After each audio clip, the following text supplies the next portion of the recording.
That's the gear that's causing the problem.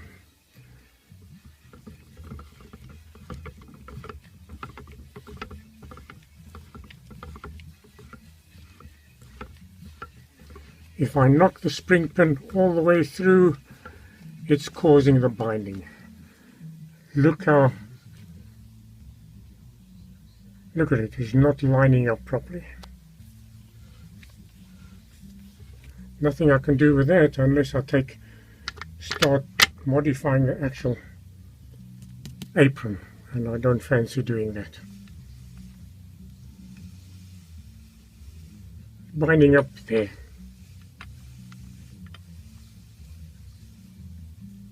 Tight, tight, tight, tight in one spot only.